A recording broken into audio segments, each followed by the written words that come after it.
എല്ലാവർക്കും കേരള PSC ട്രെൻഡ്സിലേക്ക് സ്വാഗതം.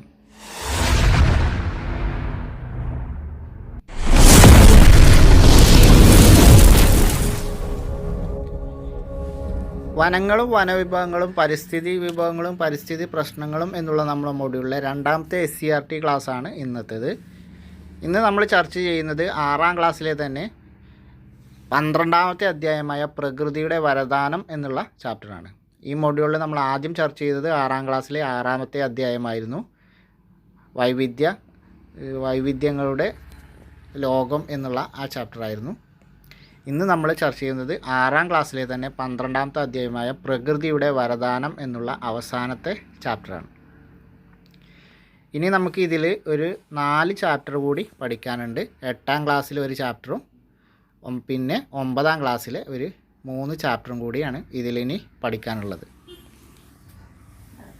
അപ്പോൾ ഞാൻ കൂടുതൽ പറയുന്നില്ല. ഞാൻ എപ്പോഴും പറയുന്നത് പോലെ തന്നെ എൻ്റെ വീഡിയോ നിങ്ങൾക്ക് ഉപകാരപ്പെട്ടാൽ മാത്രം എൻ്റെ ഈ ചാനലൊന്ന് സബ്സ്ക്രൈബ് ചെയ്യുക. മറ്റുള്ളവർക്കും നിങ്ങൾക്ക് ഉപകാരപ്പെട്ടതുപോലെ ഉപകാരപ്പെടുമെന്ന തോന്നൽ നിങ്ങൾക്കുണ്ടെങ്കിൽ, അങ്ങനെ ബോധ്യമുണ്ടെങ്കിൽ മാത്രം ഷെയർ ചെയ്ത് മറ്റുള്ളവരിലേക്കും എത്തിക്കുക. നമുക്ക് നമ്മുടെ വീഡിയോയിലേക്ക് പോവാം. അധ്യായം 12 പ്രകൃതിയുടെ വരദാനം. ഇനി ഇവിടെ ഈ ഫസ്റ്റ് തന്നെ ഈ ചാപ്റ്ററിൽ പറയുന്നത് നൗറു എന്ന ഒരു കാലത്ത് സാമ്പത്തികമായിട്ട് വളരെ പുരോഗതി ഉണ്ടായിരുന്ന ഒരു കുഞ്ഞു രാജ്യമാണ് നൗറു. അപ്പോൾ അവിടുത്തെ വിഭവമായ ഫോസ്ഫേറ്റ് ആയിരുന്നു അവരെ സമ്പന്നമാക്കിയത്. അതിൻ്റെ ഖനനം തന്നെ ആ രാജ്യത്തെ ഒരു ദരിദ്ര രാജ്യമാക്കി. അതിൻ്റെ ഒരു വിശദീകരണമാണ് ഈ ഒരു കോളത്തിൽ നമുക്ക് പറയാനുള്ളത്. നമ്മൾ പ്രകൃതിയുടെ വിഭവങ്ങൾ ശോഷണം ചെയ്താൽ അല്ലെങ്കിൽ ചൂഷണം ചെയ്ത് കഴിഞ്ഞാൽ എങ്ങനെയാണ് വരിക എന്നുള്ളതിൻ്റെ ഒരു വ്യക്തമായ ഉദാഹരണമാണ് നൗറു എന്ന രാജ്യം. നമുക്ക് നോക്കാം. പ്രകൃതിയുടെ വരദാനം എന്നുള്ള ചാപ്റ്ററിൽ ഫസ്റ്റ് തന്നെ വരുന്ന കോളങ്ങളാണ്. അതിൽ വരുന്ന കാര്യം നോക്കാം. ലോകത്തിലെ ഏറ്റവും സമ്പന്നമായ രാഷ്ട്രം, പസഫിക് സമുദ്രത്തിൽ സ്ഥിതി ചെയ്യുന്ന വെറും 21 ചതുരശ്ര കിലോമീറ്റർ മാത്രം വിസ്തൃതിയുള്ള നൗറു എന്ന ദ്വീപിനെ വിശ്വവിഖ്യാത മാസിക നാഷണൽ ജോഗ്രഫിക് 1976 വിശേഷിപ്പിച്ചത് ഇങ്ങനെയാണ്. 1976 നൗറുവിനെ നാഷണൽ ജോഗ്രഫിക് എന്ന വിശ്വവിഖ്യാത മാസിക വിശേഷിപ്പിച്ചത് ലോകത്തിലെ ഏറ്റവും സമ്പന്നമായ രാഷ്ട്രം എന്നാണ്. നൗറു എവിടെയാണ് സ്ഥിതി ചെയ്യുന്നത്? പസഫിക് സമുദ്രത്തിലാണ് നൗറു എന്ന ദ്വീപ് രാഷ്ട്രം സ്ഥിതി ചെയ്യുന്നത്. 1976 ഇങ്ങനെ വിശേഷിപ്പിച്ചത്. നിറയെ പച്ചപ്പുള്ള ഈ ദ്വീപ് ഒരിക്കൽ നിരവധി ദേശാടന പക്ഷികളുടെ അഭയകേന്ദ്രമായിരുന്നു. എന്നാൽ ഇന്ന് നൗറു ഒരു തരിശുഭൂമിയാണ്. ദ്വീപിലെ വിഭവങ്ങളെല്ലാം തുടച്ചു നീക്കപ്പെട്ടു. എങ്ങും പവിഴപ്പുറ്റുകൾ മാത്രം എഴുന്നേറ്റു നിൽക്കുന്ന വിജനഭൂമി. എന്തുകൊണ്ടാണ് നൗറു ഇങ്ങനെ ആയത് എന്നറിയണ്ടേ? രാസവള നിർമ്മാണത്തിന് ഉപയോഗിക്കുന്ന ഫോസ്ഫേറ്റ് എന്ന ധാതു വിഭവത്താൽ സമ്പന്നമായിരുന്നു നൗറു. അപ്പോൾ നൗറുവിൽ ഏത് വിഭവമായിരുന്നു സമ്പന്നമായി ലഭിച്ചിരുന്നത്? ഫോസ്ഫേറ്റ് എന്ന ധാതു വിഭവം കൊണ്ട് സമ്പന്നമായിരുന്നു നൗറു. ഫോസ്ഫേറ്റ് എന്തിനാണ് ഉപയോഗിക്കുന്നത്? രാസവള നിർമ്മാണത്തിന് ഉപയോഗിക്കുന്ന അസംസ്കൃത വസ്തുവാണ് ഫോസ്ഫേറ്റ്. 1888 ജർമ്മനി അവിടെ കോളനി സ്ഥാപിച്ചു. ജർമ്മനി നൗറുവിൽ കോളനി സ്ഥാപിച്ച വർഷം ഏതാണ്? 1888. നൗറു എന്ന ദ്വീപ് രാജ്യം എവിടെയാണ്? പസഫിക് സമുദ്രത്തിലെ ദ്വീപ് രാജ്യമാണ് നൗറു. 1888, അതായത് ശ്രീനാരായണ ഗുരു അരുവിപ്പുറം ക്ഷേത്രപ്രതിഷ്ഠ നടത്തിയ അതേ വർഷമാണ് ജർമ്മനി നൗറു കോളനിയാക്കിയത്. ജർമ്മനി നൗറു കോളനിയാക്കിയതെന്നാണ് 1888. 1888 മറ്റൊരു പ്രത്യേകത എന്താണ്? നെയ്യാറിൽ നിന്നുള്ള ശിലയെടുത്തുകൊണ്ട് ശ്രീനാരായണ ഗുരു അരുവിപ്പുറത്ത് ശിവപ്രതിഷ്ഠ നടത്തിയ വർഷമാണ് 1888. ആ വർഷം തന്നെയാണ് നമുക്ക് ഇവിടെ ജർമ്മനി നൗറുവിനെ കോളനിയാക്കിയത്. അവർ കോളനി സ്ഥാപിച്ച് ഫോസ്ഫേറ്റ് ഖനനം തുടങ്ങിയതോടെ ദ്വീപിൻ്റെ ദുരവസ്ഥ തുടങ്ങി. ഒന്നാം ലോക യുദ്ധാനന്തരം ബ്രിട്ടൻ, ഓസ്ട്രേലിയ, ന്യൂസിലാൻഡ് എന്നീ രാജ്യങ്ങളും അവിടെ ഖനനം ആരംഭിച്ചു. ഒന്നാം ലോക യുദ്ധത്തിന് ശേഷം ബ്രിട്ടനും ഓസ്ട്രേലിയയും ന്യൂസിലാൻഡും നൗറുവിൽ ഫോസ്ഫേറ്റ് ഖനനം ആരംഭിച്ചു. ഫോസ്ഫേറ്റ് ഖനനത്തിലൂടെ നൗറു ഒരു സമ്പന്ന രാജ്യമായി മാറിയിരുന്നു. എന്നാൽ അമിതമായ ഫോസ്ഫേറ്റ് ഖനനം അവിടുത്തെ സസ്യാവരണം ഇല്ലാതാക്കി. അതോടെ പക്ഷികളും ജന്തുക്കളുമൊക്കെ നാമാവശേഷമായി. നൗറുവിൻ്റെ പരിസ്ഥിതി തന്നെ മാറി. ഒരു ഫോസ്ഫേറ്റ് നിക്ഷേപവും അധികം താമസിയാതെ തീർന്നു. മുഴുവൻ ഫോസ്ഫേറ്റ് നിക്ഷേപങ്ങളും അതിങ്ങനെ ഖനനം ചെയ്തപ്പോൾ തീർന്നു പോയി. അങ്ങനെ നൗറു ഒരു തികഞ്ഞ ദരിദ്ര രാജ്യമായി.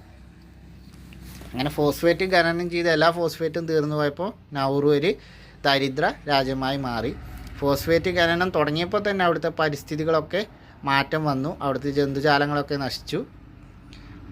അങ്ങനെ പിന്നെ മുഴുവൻ ഫോസ്ഫേറ്റ് തീർന്നപ്പോൾ നൗറു ഒരു ദരിദ്ര രാജ്യമായി മാറി.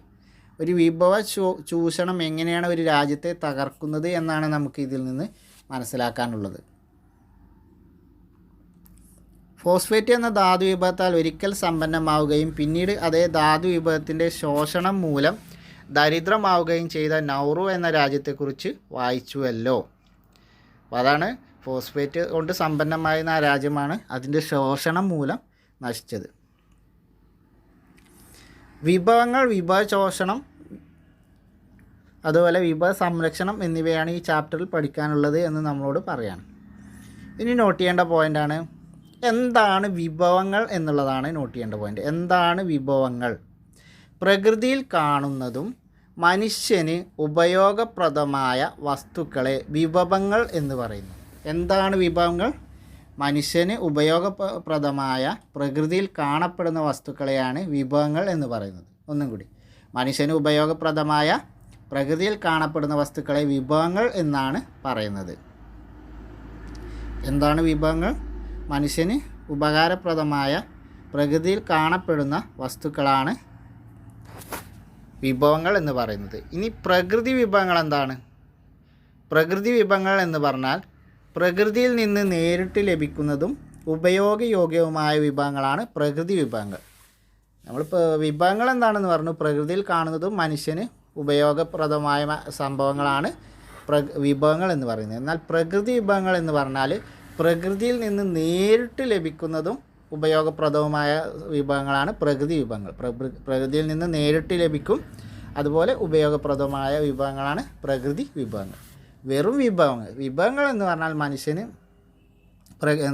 പ്രകൃതിയിൽ നിന്ന് ലഭിക്കുന്നതും മനുഷ്യന് ഉപയോഗപ്രദവുമായ സാധനങ്ങളാണ് വിഭവങ്ങൾ എന്ന് പറയുന്നത്. ഇനി വിഭവങ്ങൾക്ക് ഉദാഹരണങ്ങൾ ഏതൊക്കെയാണെന്നുള്ളതാണ് നമുക്ക് ഫോട്ടോ സഹിതം തന്നിട്ടുണ്ട്.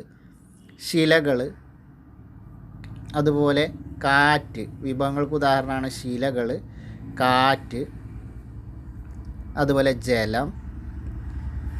പിന്നെ ധാതുക്കൾ, പല ധാതുക്കൾ നമുക്ക് കിട്ടും. ധാതുക്കളൊക്കെ ഇപ്പം നമ്മൾ നൗറുവിൻ്റെ കാര്യം പറഞ്ഞ പോലെ ഫോസ്ഫേറ്റ് ആയിരുന്നു അവിടുത്തെ ധാതു. അപ്പോൾ നൗറുവിൻ്റെ കാര്യം പറഞ്ഞ പോലെ ധാതുക്കൾ വിഭവങ്ങൾക്ക് ഉദാഹരണമാണ്. അതുപോലെ മണ്ണ്, സൂര്യപ്രകാശം എന്നിവയൊക്കെ വിഭവങ്ങൾക്ക് ഉദാഹരണമാണ്. അപ്പോൾ ഫോട്ടോയിൽ ഒന്നും കൂടി കാണിക്കുന്നുണ്ട്.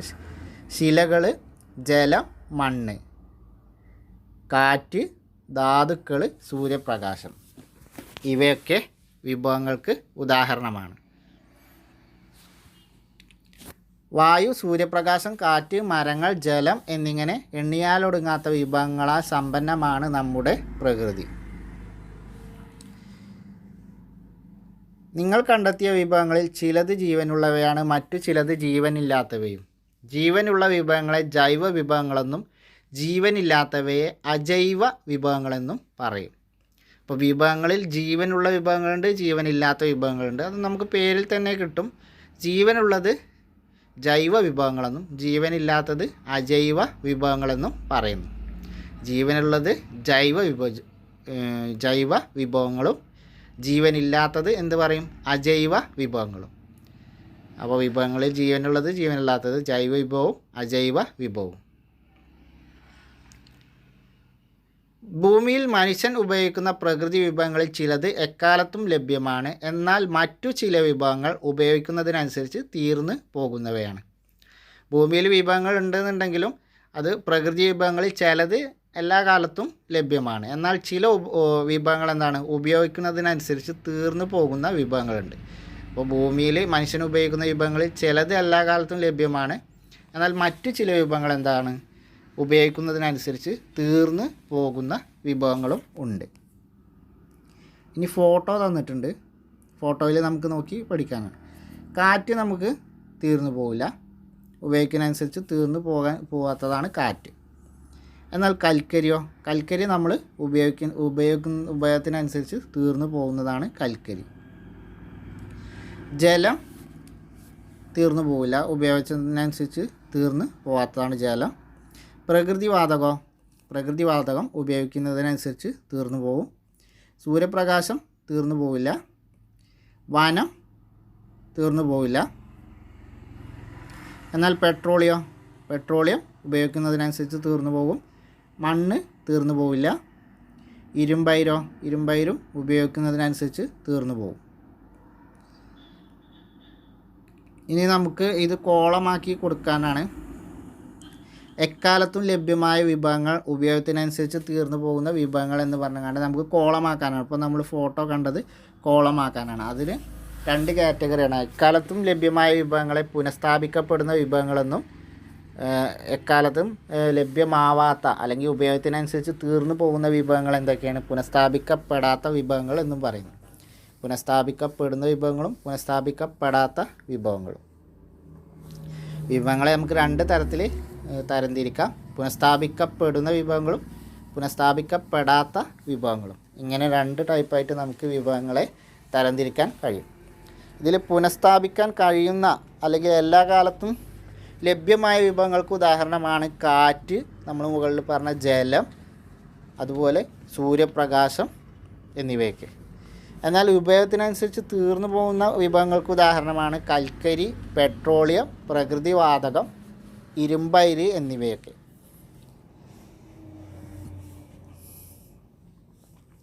വർദ്ധിക്കുന്ന ആവശ്യങ്ങൾ ശോഷിക്കുന്ന വിഭവങ്ങൾ. മനുഷ്യൻ്റെ ആവശ്യം നമുക്കറിയാം ദൈനംദിനം വർദ്ധിച്ചുകൊണ്ടിരിക്കുകയാണ്. പക്ഷേ നമ്മളെ വിഭവങ്ങളാണെങ്കിലോ അത് കുറഞ്ഞുകൊണ്ടേയിരിക്കുകയാണ്.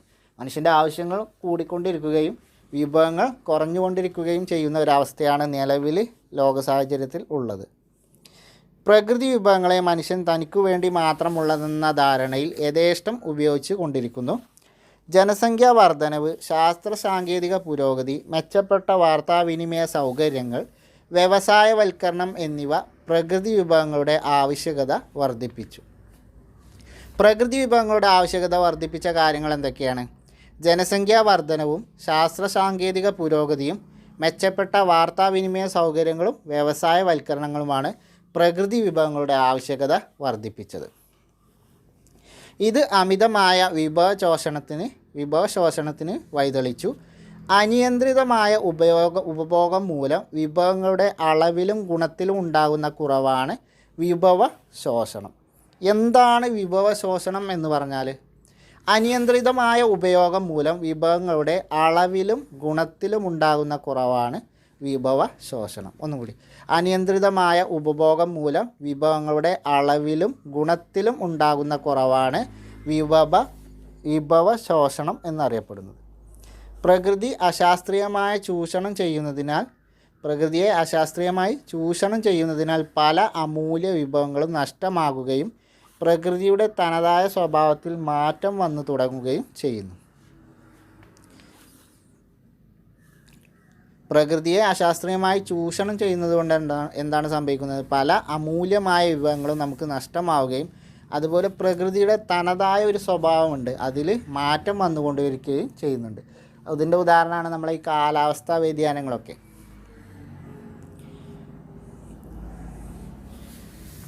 ഇനി ഇവിടെ ബ്രസീലിലെ റിയോ ഡി ജനീറോയിൽ ഐക്യരാഷ്ട്ര സംഘടനയുടെ ആദ്യ ഭൗമ ഉച്ചകോടിയിൽ നമ്മുടെ 12 വയസ്സ് മാത്രം പ്രായമുള്ള കാനഡക്കാരിയായ സെവൻ കുളിസ് സുസുക്കി പ്രസംഗിച്ച ഒരു വാക്കുകളാണ്. 12 വയസ്സ് മാത്രം പ്രായമുള്ള കാനഡക്കാരിയായ സെവൻ കുളിസ് സുസുക്കി 1992 ബ്രസീലിലെ റിയോ ഡി ജനീറോയിൽ നടന്ന ഐക്യരാഷ്ട്ര സംഘടനയുടെ ആദ്യ ഭൗമ ഉച്ചകോടിയിൽ സംസാരിച്ച വാക്കുകളാണ് ഇത്. അവരുടെ ഫോട്ടോ ഇവിടെ തന്നിട്ടുണ്ട്. ഇനി അവരുടെ വാക്കുകൾ, അവരെന്താണ് പറയുന്നത് എന്ന് നമുക്ക് നോക്കാം. ഞാൻ എനിക്കും എൻ്റെ ഭാവി തലമുറക്കും വേണ്ടി പോരാടുന്നു. വിശക്കുന്ന 1000 കുഞ്ഞുങ്ങൾക്ക് വേണ്ടി, ഭൂമുഖത്ത് നിന്ന് അപ്രത്യക്ഷമായിക്കൊണ്ടിരിക്കുന്ന ജന്തുജാലങ്ങൾക്ക് വേണ്ടി ഞാൻ സംസാരിക്കുന്നു. ഭൂമിയല്ലാതെ അവർക്ക് മറ്റൊരിടമില്ല. അവരുടെ ശബ്ദം ആരും കേൾക്കുന്നുമില്ല. എനിക്ക് ശ്വസിക്കാൻ ഭയമാകുന്നു. എനിക്കറിയില്ല എന്തുമാത്രം വിഷലിപ്തമാണ് ഈ വായു എന്ന്. ഞാൻ പുറത്തിറങ്ങാൻ ഭയക്കുന്നു. കാരണം അന്തരീക്ഷത്തിലെ ഓസോൺ സുഷിരങ്ങൾ എൻ്റെ കുഞ്ഞുങ്ങൾക്ക് കൂടി കാണാൻ നിങ്ങൾ ബാക്കി വെച്ചേക്കുമോ ഈ മഴക്കാടുകളെ, മൃഗങ്ങളെ, പൂമ്പാറ്റകളെ? നിങ്ങളുടെ ബാല്യകാലത്ത് നിങ്ങൾ ഇങ്ങനെ വിലപിച്ചിരുന്നുവോ, ആകുലപ്പെട്ടിരുന്നുവോ? നിങ്ങൾക്കിനിയും ഭൂമിയെ സംരക്ഷിക്കാൻ സമയമുണ്ടെന്ന് കരുതുന്നുവോ? നിങ്ങൾ സാൽമൺ മത്സ്യങ്ങളെ തിരികെ എത്തിക്കാൻ കഴിയില്ലെങ്കിൽ, മരുഭൂമികളായ മാറിയ വനപ്രദേശങ്ങളെ തിരികെ കൊണ്ടുവരാൻ കഴിയില്ല എങ്കിൽ നിർത്തൂ. ദയവായി ഇവയെ നശിപ്പിക്കാതിരിക്കൂ. ഇതൊരു 1992 ബ്രസീലിലെ റിയോ ഡി ജനീറോയിൽ നടന്ന ഐക്യരാഷ്ട്ര സംഘടനയുടെ ആദ്യ ഭൗമ ഉച്ചകോടിയിൽ 12 വയസ്സ് മാത്രം പ്രായമുള്ള കാനഡക്കാരിയായ സെവൻ കുളി സുസുക്കി എന്ന പെൺകുട്ടി സംസാരിച്ച വാക്കുകളാണ്. നോട്ട് ചെയ്യേണ്ട പോയിൻ്റുകളാണ്. ആദ്യ ഭൗമ ഉച്ചകോടി നടന്ന വർഷം 1992. എവിടെയാണ് സ്ഥലം? Rio de Janeiro. ഏത് രാജ്യം? ബ്രസീൽ. ആദ്യത്തെ ഭൗമ ഉച്ചകോടി നടന്ന സ്ഥലം റിയോ ഡി ജനീറോ, വർഷം 1992, രാജ്യം ബ്രസീൽ. 1992 ബ്രസീലിലെ റിയോ ഡി ജനീറോയിൽ നടന്ന ഐക്യരാഷ്ട്ര സംഘടനയുടെ ആദ്യ ഭൗമ ഉച്ചകോടി. ഐക്യരാഷ്ട്ര സംഘടനയുടെ ആദ്യ ഭൗമ ഉച്ചകോടി നടന്ന സ്ഥലം, വർഷം, രാജ്യം നോട്ട് ചെയ്ത് വെക്കുക. അപ്പോൾ അവിടെ സെവൻ കുളി സുസുക്കി എന്ന കാനഡക്കാരിയാണ് സംസാരിച്ചത് എന്ന്. ഇനി അവരുടെ പ്രസംഗത്തിലൂടെ എന്തൊക്കെ ആകുലതകളാണ് പങ്കുവെച്ചത് എന്ന് നമ്മളോട് എഴുതാനാണ് 3 പോയിൻ്റ് തന്നിട്ടുണ്ട്. മലിനീകരിക്കപ്പെടുന്ന വായു, നശിക്കപ്പെടുന്ന വനങ്ങൾ, ഭൂമുഖത്ത് നിന്ന് അപ്രത്യക്ഷമാവുന്ന ജന്തുജാലങ്ങൾ. അങ്ങനെ ആ പ്രസംഗം നോക്കിയിട്ട് നമുക്ക് നോട്ട് ചെയ്ത് വെക്കാനാണ്. ഇനി ഭൂമുഖത്ത് നിന്ന് അപ്രത്യക്ഷമായ ജന്തുജാലങ്ങളെക്കുറിച്ചുള്ള 2 കാര്യങ്ങളാണ്. മനുഷ്യൻ്റെ അമിതമായ വിഭവ ചൂഷണം മൂലം വംശനാശം സംഭവിച്ച ജീവിയാണ് ഡോഡോ. നമ്മൾ മുൻ ചാപ്റ്ററിലൊന്ന് പഠിച്ചതാണ്. മനുഷ്യൻ്റെ അമിതമായ വിഭവ ചൂഷണം മൂലം വംശനാശം സംഭവിച്ച ജീവിയാണ് ഡോഡോ. ഡോഡോ എവിടെയായിരുന്നു കാണപ്പെട്ടിരുന്നത്? ഇന്ത്യൻ മഹാസമുദ്രത്തിലെ മൗറീഷ്യസ് ദ്വീപിൽ കണ്ടുവരുന്ന പറക്കാൻ കഴിവില്ലാത്ത ഒരു തരം പക്ഷിയായിരുന്നു ഡോഡോ. ഏകദേശം നമ്മളെ താറാവിൻ്റെയൊക്കെ ആ ഷേപ്പിൽ വേഴാമ്പലിൻ്റെ ഒരു കൊക്കൊക്കെ ഉള്ള ഒരു ടൈപ്പ് ജീവിയായിരുന്നു ഡോഡോ. പറക്കാൻ കഴിയാത്ത പക്ഷികളായിരുന്നു ഡോഡോ.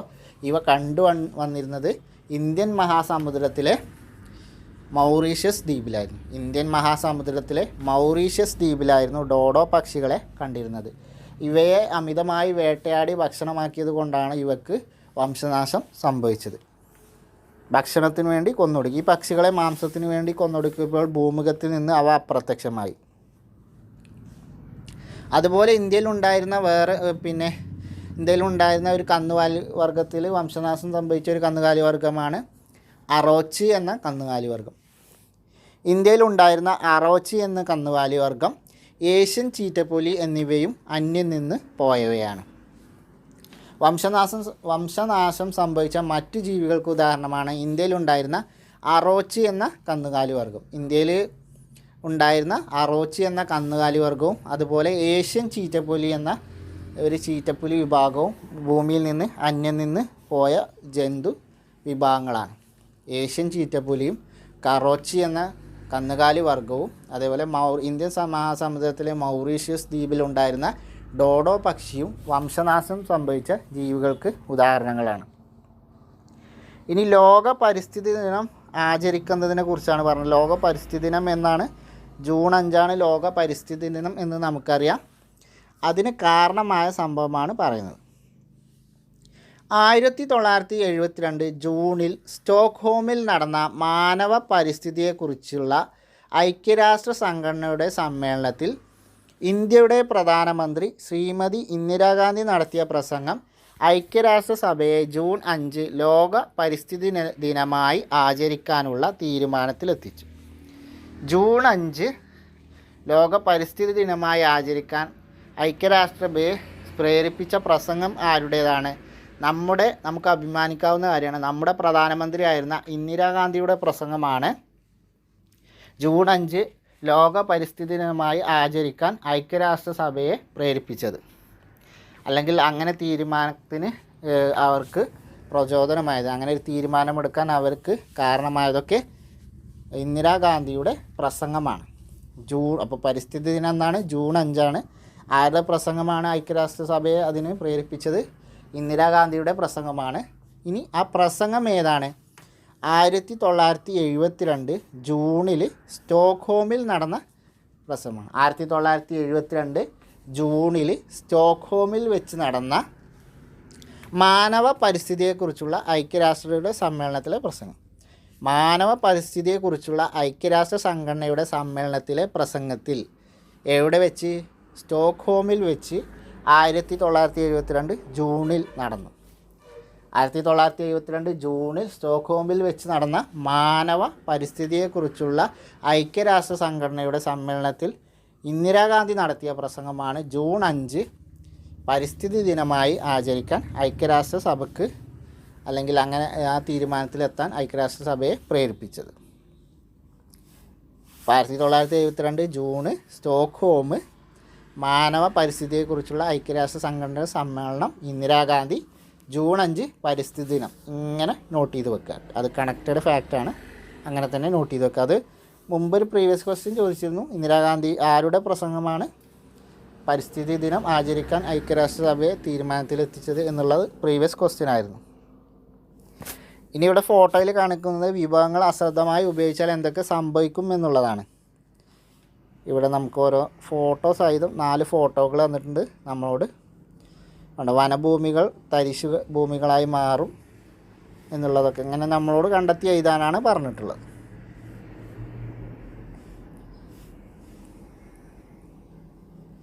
ഇനി ഇവിടെ മരം മുറിയെക്കുറിച്ചാണ് പറയുന്നത്. ഓരോ വർഷവും ഏകദേശം 3 ദശലക്ഷം ക്യൂബിക് മീറ്റർ മരം മനുഷ്യൻ ഉപയോഗിക്കുന്നതായാണ് കണക്ക്. ഓരോ സെക്കൻഡിലും ഏകദേശം ഒരു ഫുട്ബോൾ മൈതാനത്തിൻ്റെ അത്രയും വലിപ്പത്തിൽ മനുഷ്യൻ വനങ്ങൾ വെട്ടി നശിപ്പിക്കുന്നു. ഈ സ്ഥിതി തുടർന്നാൽ 2020 ആകുമ്പോഴേക്കും ഇപ്പോഴുള്ള വനഭൂമിയുടെ പകുതി മാത്രമേ ഭൂമിയിൽ അവശേഷിക്കൂ എന്ന് പഠനങ്ങൾ തെളിയിക്കുന്നു. ഓരോ വർഷവും ഏകദേശം 3 ദശലക്ഷം ക്യൂബിക് മീറ്റർ മരമാണ് മനുഷ്യൻ വെട്ടി ഉപയോഗിക്കുന്നത്. ഏകദേശം ഓരോ സെക്കൻഡിൽ ഓരോ ഫുട്ബോൾ ഗ്രൗണ്ടിൻ്റെ അത്രയും വലിപ്പത്തിലാണ് വനങ്ങൾ നശിപ്പിച്ചുകൊണ്ടിരിക്കുന്നത്. വിഭവങ്ങൾ നീതിപൂർവവും ശ്രദ്ധാപൂർവവും ഉപയോഗിക്കുകയും അവയ്ക്ക് പുനഃസ്ഥാപിക്കപ്പെടാനുള്ള സമയം അനുവദിക്കുകയും ചെയ്യുക എന്നതാണ് വിഭവ സംരക്ഷണത്തിൻ്റെ അടിസ്ഥാന തത്വം. വിഭവ സംരക്ഷണത്തിൻ്റെ അടിസ്ഥാന തത്വം എന്താണ്? വിഭവങ്ങൾ നീതിപൂർവവും ശ്രദ്ധാപൂർവവും ഉപയോഗിക്കുകയും അവയ്ക്ക് പുനഃസ്ഥാപിക്കപ്പെടാനുള്ള സമയം അനുവദിക്കുകയും ചെയ്യുക എന്നതാണ് വിഭവ സംരക്ഷണത്തിൻ്റെ അടിസ്ഥാന തത്വം. ഒന്നുകൂടി പറയാം. വിഭവ സംരക്ഷണത്തിൻ്റെ അടിസ്ഥാന തത്വം എന്താണ്? വിഭവങ്ങൾ നീതിപൂർവവും ശ്രദ്ധാപൂർവവും ഉപയോഗിക്കുകയും അവയ്ക്ക് പുനഃസ്ഥാപിക്കപ്പെടാനുള്ള സംരക്ഷണം അനുവദിക്കുകയും ചെയ്യുക എന്നതാണ് വിഭവ സംരക്ഷണത്തിൻ്റെ അടിസ്ഥാന തത്വം. ഇനി ഈ ദിനങ്ങൾ പ്രകൃതിക്കു വേണ്ടി എന്ന് പറഞ്ഞു. നമ്മൾ നേരത്തെ പറഞ്ഞത് തന്നെയാണ്.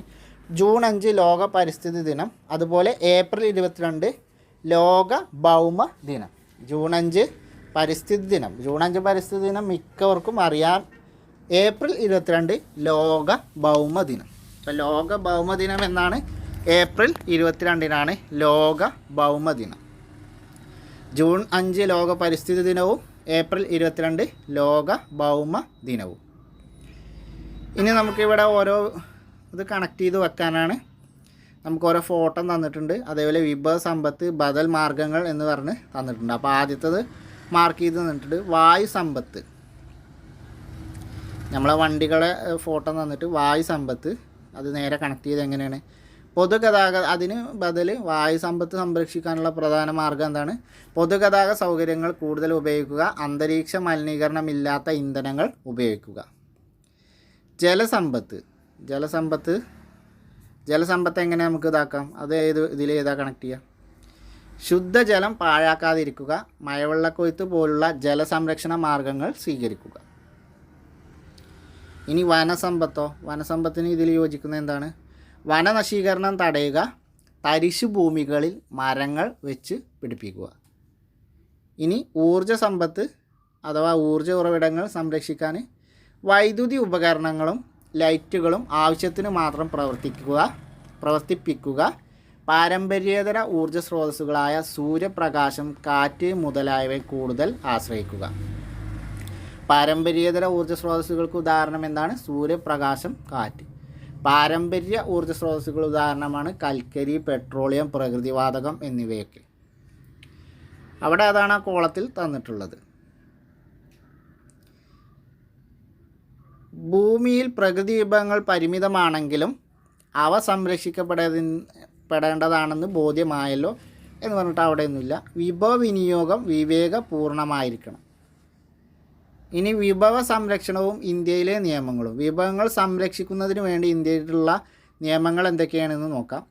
അമിത വിഭവ ചൂഷണം മനുഷ്യരുടെ നിലനിൽപ്പിനെ തന്നെ ചോദ്യം ചെയ്തു തുടങ്ങിയപ്പോൾ പ്രകൃതിയെ നിഷ്കരണം ഉപദ്രവിക്കുന്നതിൽ നിയന്ത്രണം വേണമെന്ന ചിന്തയുണ്ടായി. അങ്ങനെ ഈ നിയമങ്ങൾ നിലവിൽ വന്നു.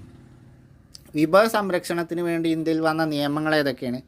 പരിസ്ഥിതി സംരക്ഷണ നിയമം ഇന്ത്യൻ പൗരൻ്റെ കർത്തവ്യമാണെന്ന് ഉദ്ഘോഷിക്കുന്ന ഇന്ത്യൻ ഭരണഘടനയുടെ 48A വകുപ്പും 51AG വകുപ്പും. അപ്പോൾ പരിസ്ഥിതി സംരക്ഷണം പൗരൻ്റെ കർത്തവ്യമാണെന്ന് ഉദ്ഘോഷിക്കുന്ന ഏതൊക്കെ വകുപ്പുകളാണ്? ഇന്ത്യൻ ഭരണഘടനയുടെ 48A വകുപ്പും 51AG വകുപ്പും എന്താണ് പറയുന്നത്? പരിസ്ഥിതി സംരക്ഷണം പൗരൻ്റെ കർത്തവ്യമാണെന്ന് ഉദ്ഘോഷിക്കുന്നു. അതുപോലെ മറ്റുള്ള കാര്യങ്ങൾ എന്തൊക്കെയാണ്? പരിസ്ഥിതി സംരക്ഷണ നിയമം ഇന്ത്യയിലുണ്ട്. വിഭവങ്ങൾ സംരക്ഷിക്കുന്നതിന് വേണ്ടി ഇന്ത്യയിലുള്ള മറ്റൊരു നിയമമാണ് പരിസ്ഥിതി സംരക്ഷണ നിയമം, ജല നിയമം, വനസംരക്ഷണ നിയമം, വായു നിയമം. പരിസ്ഥിതി സംരക്ഷണ നിയമം, ജല നിയമം, വനസംരക്ഷണ നിയമം, വായു നിയമം, കൂടാതെ ദേശീയ പരിസ്ഥിതി ട്രൈബ്യൂണൽ. ഇന്ത്യയിൽ വിഭവ സംരക്ഷണത്തിന് വേണ്ടി ഉള്ള മാർഗങ്ങൾ എന്തൊക്കെയാണ്? ഇന്ത്യയിൽ വിവിധ നിയമങ്ങൾ അല്ലെങ്കിൽ മാർഗങ്ങൾ എന്തൊക്കെയാണ്? പരിസ്ഥിതി സംരക്ഷണ നിയമമുണ്ട്, ജല നിയമമുണ്ട്, വനസംരക്ഷണ നിയമമുണ്ട്, വായു നിയമമുണ്ട്, ദേശീയ പരിസ്ഥിതി ട്രൈബ്യൂണലുണ്ട്. അതുപോലെ പരിസ്ഥിതി സംരക്ഷണം ഇന്ത്യൻ പൗരൻ്റെ കർത്തവ്യമാണെന്ന് ഇന്ത്യൻ ഭരണഘടന 48A വകുപ്പും 51AG വകുപ്പും പറയുന്നു.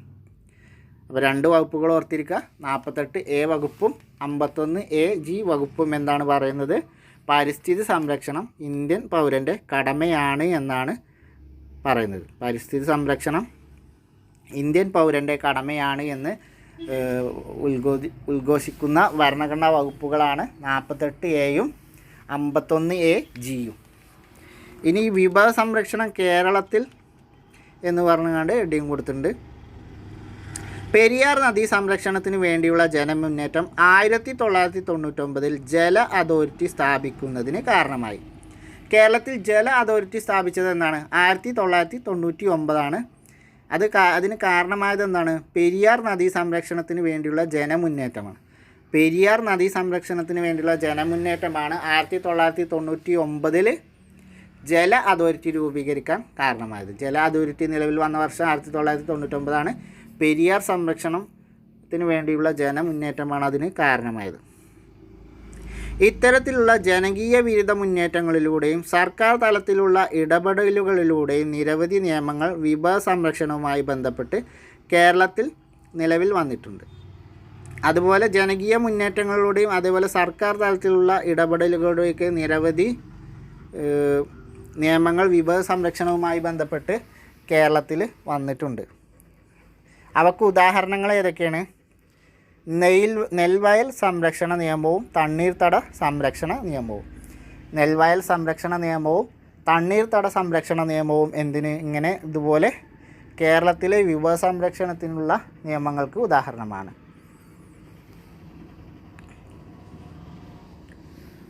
ഈ രണ്ട് കാര്യങ്ങൾ നോട്ട് ചെയ്ത് വെക്കുക. ഇനി ഇവിടെ വികസനം, സുസ്ഥിരം, പ്രകൃതി സുരക്ഷിതം. വികസനം, സുസ്ഥിരം, പ്രകൃതി സുരക്ഷിതം എന്നുള്ള ഹെഡിങ്ങിൽ. ആദ്യം തന്നെ നമുക്കിവിടെ ഗാന്ധിജിയുടെ വിഭവത്തെക്കുറിച്ച് ഗാന്ധിജിയുടെ ഒരു പ്രധാനപ്പെട്ട കോട്ടിംഗ് ഉണ്ട്. അതെന്താണെന്ന് നോക്കാം. നമ്മുടെ രാഷ്ട്രപിതാവായ മഹാത്മാഗാന്ധിയുടെ വിഭവ സംരക്ഷണത്തെക്കുറിച്ചുള്ള ഒരു കോട്ടിംഗ് ഉണ്ട്. നമുക്ക് എല്ലാവരുടെയും ആവശ്യങ്ങളെ തൃപ്തിപ്പെടുത്താനുള്ള വിഭവങ്ങളുണ്ട്, എന്നാൽ ഒരാളുടെ പോലും അത്യാഗ്രഹത്തെ നിറവേറ്റാൻ ഉള്ളത് ഇല്ലതാനും. നമുക്ക് എല്ലാവരുടെയും ആവശ്യങ്ങളെ തൃപ്തിപ്പെടുത്താനുള്ള വിഭവങ്ങളുണ്ട്, എന്നാൽ ഒരാളുടെ പോലും അത്യാഗ്രഹത്തെ നിറവേറ്റാൻ ഇല്ലതാനും. ഗാന്ധിജിയുടെ വാക്കുകളാണ്. സുസ്ഥിര വികസനം എന്ന് പറഞ്ഞാൽ എന്താണ്? ഇനി മുകളിൽ നമുക്ക് നോട്ട് ചെയ്യേണ്ട പറഞ്ഞാൽ സുസ്ഥിര വികസനം. എന്താണ് സുസ്ഥിര വികസനം? വരും തലമുറകൾക്ക് അവരുടെ ആവശ്യങ്ങൾ നിറവേറ്റുന്നതിനുള്ള ശേഷിയിൽ കുറവ് വരാതെ ഇന്നത്തെ തലമുറ അവരുടെ ആവശ്യങ്ങൾ നിറവേറ്റുന്ന സമീപനമാണ് സുസ്ഥിര വികസനം. എന്താണ് സുസ്ഥിര വികസനം? വരും തലമുറകൾക്ക് അവരുടെ ആവശ്യങ്ങൾ നിറവേറ്റുന്നതിനുള്ള ശേഷിയിൽ കുറവ് വരാതെ തന്നെ ഇന്നത്തെ തലമുറ അവരുടെ ആവശ്യങ്ങൾ നിറവേറ്റുന്ന സമീപനമാണ് സുസ്ഥിര വികസനം. വരും തലമുറകൾക്ക് അവരുടെ ആവശ്യങ്ങൾ നിറവേറ്റുന്നതിനുള്ള ശേഷിയിൽ കുറവ് വരാതെ തന്നെ ഇന്നത്തെ തലമുറ അവരുടെ ആവശ്യങ്ങൾ നിറവേറ്റുന്ന സമീപനമാണ് സുസ്ഥിര വികസനം. വിഭവങ്ങൾ പുനഃചംക്രമണം ചെയ്യുക, അവയുടെ ഉപയോഗം കുറയ്ക്കുക, അവ പുനരുപയോഗിക്കുക എന്നിവയാണ് സുസ്ഥിര വികസനത്തിലേക്ക് എത്താനുള്ള മാർഗങ്ങൾ. വിഭവങ്ങൾ പുനഃചംക്രമണം ചെയ്യുക, അവയുടെ ഉപയോഗം കുറയ്ക്കുക, അവ പുനരുപയോഗിക്കുക എന്നിവയാണ് സുസ്ഥിര വികസനത്തിലേക്ക് എത്താനുള്ള മാർഗങ്ങൾ. ഇനി നമുക്ക് ഇവിടെ ജസ്റ്റ് വന്നിട്ടുള്ളതാണ് സുസ്ഥിര വികസനത്തിനായി എന്തൊക്കെ ചെയ്യാമെന്നുള്ളത്. അടുക്കളയിൽ നിന്നുള്ള ജലം ചെടികൾക്ക് നനക്കാൻ ഉപയോഗിക്കുക, അതായത് വേസ്റ്റ് വെള്ളത്തിൻ്റെ ഉപയോഗം കുറക്കുന്നതിന് വേണ്ടിയിട്ടാണ്. പൊതുസ്ഥലങ്ങളിൽ മരങ്ങൾ നട്ടുപിടിപ്പിക്കുക, വനസമ്പത്ത് സംരക്ഷിക്കുന്നതിന് വേണ്ടിയിട്ടാണ്. പാരമ്പര്യേതര ഊർജ്ജ സ്രോതസ്സുകളായ സൗരോർജ്ജം, കാറ്റിൽ നിന്നുള്ള ഊർജ്ജം മുതലായവ പരമാവധി ഉപയോഗപ്പെടുത്തുക. മഴവെള്ള കൊയ്ത്തിനുള്ള സംവിധാനങ്ങൾ ഉറപ്പാക്കുക. പ്ലാസ്റ്റിക് കവറുകൾക്ക് പകരം തുണി സഞ്ചികൾ ഉപയോഗിക്കുക. സുസ്ഥിര വികസനത്തിന് നമ്മൾ ഉപയോഗിക്കേണ്ട മാർഗങ്ങളെക്കുറിച്ചാണ് പറഞ്ഞു തന്നുള്ളത്. ഇനി നമ്മൾ ഊർജ്ജ ഉപയോഗം കുറക്കുക, ലൈറ്റുകളും ഫാനുകളും അത്യാവശ്യത്തിന് മാത്രം ഉപയോഗിക്കുക. ഒരു കുട്ടി സ്വയം പറയണം. ഗുണമേന്മയുള്ള വൈദ്യുതി ഉപകരണങ്ങൾ ഉപയോഗിക്കും. സാധാരണ ബൾബുകൾക്ക് പകരം പരമാവധി LED ബൾബുകൾ ഉപയോഗിക്കും.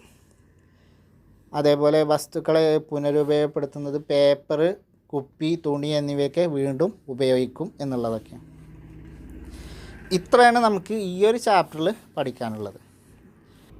6ാം ക്ലാസ് സയൻസിലെ ഒന്നിച്ച് നിൽക്കാമെന്നുള്ള ഒരു ചെറിയൊരു ചാപ്റ്റർ കൂടി നമുക്ക് ഈ ഒരു മൊഡ്യൂളിൽ ഉൾപ്പെടുത്തേണ്ടതുണ്ട്. അപ്പോൾ നമുക്കത് ജസ്റ്റ് ഒന്ന് നോക്കാം. ഇതിൽ കൂടുതൽ പോയിൻ്റ് ഒന്നുമില്ല, വളരെ കുറച്ച് പോയിൻ്റുകളെ നോക്കാനുള്ളൂ. അപ്പോൾ ഒന്നിച്ച് നിൽക്കാം എന്നുള്ള 6ാമത്തെ അധ്യായം, സയൻസിലെ 6ാം ക്ലാസ്സിലെ 6ാമത്തെ അധ്യായം. ഇവിടെ നിന്ന് നോക്കാമല്ലോ, ഇവിടെയൊക്കെ മീനിന് എന്തൊക്കെ ജീവിക്കാൻ വേണ്ട സാഹചര്യങ്ങൾ എന്തൊക്കെയാണെന്നുള്ളതാണ്. ഇവിടെ നമുക്ക് പ്രധാന പോയിൻ്റുകൾ മാത്രം നോക്കിയാൽ മതി. എന്താണ് ആവാസ വ്യവസ്ഥ അഥവാ എക്കോസിസ്റ്റം എന്ന് പറയുന്നത്? ഒരു ജീവി ജീവിക്കുന്ന പ്രകൃതിദത്തമായ ചുറ്റുപാടിനെയാണ് ആവാസം എന്ന് പറയുന്നത്.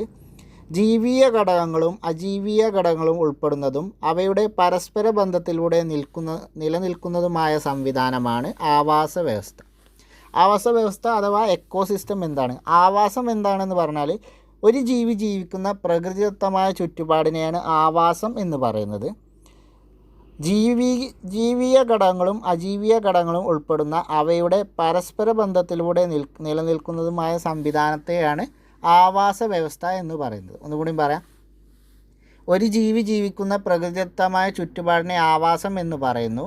ജീവിയ ഘടകങ്ങളും അജീവീയ ഘടകങ്ങളും ഉൾപ്പെടുന്നതും അവയുടെ പരസ്പര ബന്ധത്തിലൂടെ നിലനിൽക്കുന്നതുമായ സംവിധാനത്തെയാണ് ആവാസ വ്യവസ്ഥ എന്ന് പറയുന്നത്. ഇവിടെ ഇനി അമ്മുവിൻ്റെ നിരീക്ഷണക്കുറിപ്പാണ്. അത് കുളം നിരീക്ഷിച്ചിട്ട് അതിൽ കണ്ട സംഭവങ്ങളെക്കുറിച്ചൊക്കെയാണ് പറയുന്നത്. ഇനി ആഹാരത്തിനായി എന്ന് പറഞ്ഞാൽ നമ്മുടെ ആഹാര ശൃംഖലയെക്കുറിച്ചാണ് പറയുന്നത്.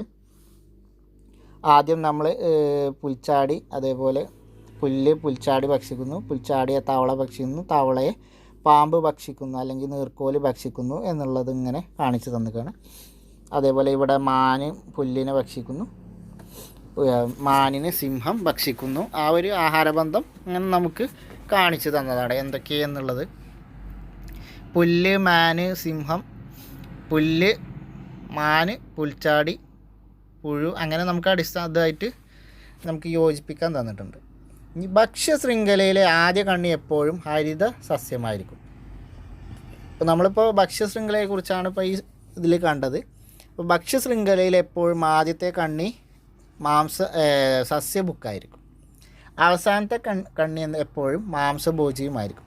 ഭക്ഷ്യശൃംഖലയിൽ ആദ്യത്തെ കണ്ണി സസ്യഭുക്കും അവസാനത്തെ കണ്ണി എപ്പോഴും മാംസഭുക്കും ആയിരിക്കും, അല്ലെങ്കിൽ മാംസഭോജികളും ആയിരിക്കും. ഇവയുടെ ഇടയിൽ ചിലപ്പോൾ സസ്യഭുക്കായിരിക്കാം, അല്ലെങ്കിൽ മാംസഭുക്കായിരിക്കാം, അല്ലെങ്കിൽ മിശ്രഭോജികളും ആയിരിക്കാം. അപ്പോൾ ഭക്ഷ്യശൃംഖല എപ്പോഴും ആദ്യത്തെ കണ്ണി നിർബന്ധമായിട്ടും ആദ്യത്തെ കണ്ണി എപ്പോഴും സസ്യഭുക്കുകളായിരിക്കും, അവസാന കണ്ണി മാംസഭോജികളുമായിരിക്കും. ഇവരുടെ ഇടയിൽ വരുന്നത് ചിലപ്പോൾ സസ്യഭുക്കുകളാവാം, അല്ലെങ്കിൽ മാംസഭോജികളാവാം, അല്ലെങ്കിൽ മിശ്രഭോജികളും ആവാം. ഇനി വിവിധ ഭക്ഷ്യശൃംഖലകൾ ഒന്നിച്ചു ചേർന്നുണ്ടാകുന്നതാണ് ഭക്ഷ്യശൃംഖലാ ജാലം, ഫുഡ് വെബ് എന്നറിയപ്പെടുന്നത്. പ്രകൃതിയിൽ ഭക്ഷ്യശൃംഖലാ ജാലമാണ് ഉള്ളത്. വിവിധ ഭക്ഷ്യശൃംഖലകൾ ഒന്നിച്ചു ചേർന്നുണ്ടാകുന്നതാണ് ഭക്ഷ്യശൃംഖലാ ജാലം അഥവാ ഫുഡ് വെബ്. പ്രകൃതിയിൽ ഭക്ഷ്യശൃംഖലാ ജാലമാണ് ഉള്ളത്. ഒന്നും കൂടി, വിവിധ ഭക്ഷ്യശൃംഖലകൾ ഒന്നിച്ചു ചേർന്നുണ്ടാകുന്നതാണ് ഭക്ഷ്യശൃംഖലാ ജാലം അഥവാ ഫുഡ് വെബ് എന്നറിയപ്പെടുന്നത്. പ്രകൃതിയിൽ ഭക്ഷ്യശൃംഖലാ ജാലമാണ് ഉള്ളത്. ഹരിത സസ്യങ്ങൾ സ്വയം ആഹാരം നിർമ്മിക്കുന്നു, അതിനാൽ അവ ഉൽപ്പാദകർ എന്നറിയപ്പെടുന്നു. എന്താണ് ഉൽപ്പാദകർ? സ്വയം ഭക്ഷണം നിർമ്മിക്കുന്നവയാണ് ഉൽപ്പാദകർ എന്ന് പറയുന്നത്. ഹരിത സസ്യങ്ങളാണ് സ്വയം ഭക്ഷണം ഉൽപ്പാദിപ്പിക്കുന്നത്, അതുകൊണ്ടാണ് അവരെ ഉൽപ്പാദകർ എന്ന് വിളിക്കുന്നത്. ആഹാരത്തിനായി മറ്റു ജീവികളെ ആശ്രയിക്കുന്ന ജീവികളെ ഉപഭോക്താക്കൾ അഥവാ കൺസ്യൂമേഴ്സ് എന്ന് വിളിക്കുന്നു. ആഹാരത്തിനായി മറ്റ് ജീവികളെ ആശ്രയിക്കുന്ന ജീവികളെ എന്താണ് വിളിക്കുന്നത്? ഉപഭോക്താക്കൾ അഥവാ കൺസ്യൂമേഴ്സ്. സ്വയം ആഹാരം നിർമ്മിക്കുന്ന സസ്യങ്ങളെ ഉൽപ്പാദകർ അഥവാ പ്രൊഡ്യൂസേഴ്സ് എന്ന് വിളിക്കുന്നു. ആഹാരത്തിനായി മറ്റു ജീവികളെ ആശ്രയിക്കുന്ന ജീവികളെ ഉപഭോക്താക്കൾ അഥവാ കൺസ്യൂമേഴ്സ് എന്ന് വിളിക്കുന്നു. ഹരിത സസ്യങ്ങൾ സ്വയം ആഹാരം നിർമ്മിക്കുന്നു, അതുകൊണ്ട് അവയെ ഉൽപ്പാദകർ അഥവാ പ്രൊഡ്യൂസേഴ്സ് എന്ന് വിളിക്കുന്നു, അല്ലെങ്കിൽ അങ്ങനെ അറിയപ്പെടുന്നു. എന്നാൽ ആഹാരത്തിനായി അവയെ അല്ലെങ്കിൽ മറ്റു ജീവികളെ ആശ്രയിക്കുന്ന ജീവികളെ എന്താണ് വിളിക്കുന്നത്? ഉപഭോക്താക്കൾ അഥവാ കൺസ്യൂമേഴ്സ് എന്ന് വിളിക്കുന്നു. ഇനി ഇവിടെ മണ്ണോട് ചേർക്കുന്നവർ എന്ന് പറഞ്ഞതിൽ വിഘാടകർ എന്ന് പറഞ്ഞുകൊണ്ടുള്ള ഒരു കോളുണ്ട്, അതാണ് പഠിക്കുന്നത്. വിഘാടകർ അഥവാ ഡീകോമ്പോസേഴ്സ്. വിഘാടകർ അഥവാ ഡീകോമ്പോസേഴ്സ്. അതിൻ്റെ ഉദാഹരണങ്ങളായിട്ട് ഇവിടെ ഫംഗസിനെയും ബാക്ടീരിയയും കാണിക്കുന്നു. ഫംഗസും ബാക്ടീരിയയും വിഘാടകരാണ്. നമ്മൾ പറഞ്ഞു ഈ ഫംഗസിലാണെങ്കിലും ബാക്ടീരിയയിലാണെങ്കിലും നമുക്ക് ഉപകാരമുള്ളതുണ്ട്, രോഗമുണ്ടാക്കുന്നത് ഉള്ളതും ഉണ്ട് എന്ന് നമ്മൾ ആ രോഗങ്ങളെ മൊഡ്യൂളിൽ പറഞ്ഞതാണ്. ഇനി എന്താണ് വിഘാടകർ അഥവാ ഡീകമ്പോസേഴ്സ് എന്ന് നോക്കാം. ജൈവാവശിഷ്ടങ്ങളെ വിഘടിപ്പിച്ച് മണ്ണിനോട് ചേർക്കുന്നത് ബാക്ടീരിയ, ഫംഗസ് മുതലായ സൂക്ഷ്മജീവികളാണ്. ഇവയെ വിഘാടകർ എന്നാണ് പറയുന്നത്. ഒന്നും കൂടി, ജൈവാവശിഷ്ടങ്ങളെ വിഘടിച്ച് മണ്ണിനോട് ചേർക്കുന്ന സൂക്ഷ്മജീവികളായ ബാക്ടീരിയ, ഫംഗസ് എന്നിവയാണ് വിഘാടകർ എന്ന് പറയുന്നത്. ജൈവാവശിഷ്ടങ്ങളെ വിഘടിച്ച് മണ്ണിനോട് ചേർക്കുന്നത് ആരാണ്? സൂക്ഷ്മജീവികളാണ്. ബാക്ടീരിയ, ഫംഗസ് തുടങ്ങിയ സൂക്ഷ്മജീവികളാണ്. അവയെയാണ് വിഘാടകർ എന്ന് വിളിക്കുന്നത്. വിഘാടകരുടെ പ്രവർത്തന ഫലമായി ജൈവാവശിഷ്ടങ്ങൾ വിഘടിക്കുമ്പോൾ ഉണ്ടാവുന്ന പോഷക ഘടകങ്ങൾ സസ്യങ്ങളുടെ വളർച്ചയ്ക്ക് വീണ്ടും ലഭ്യമാവുന്നു.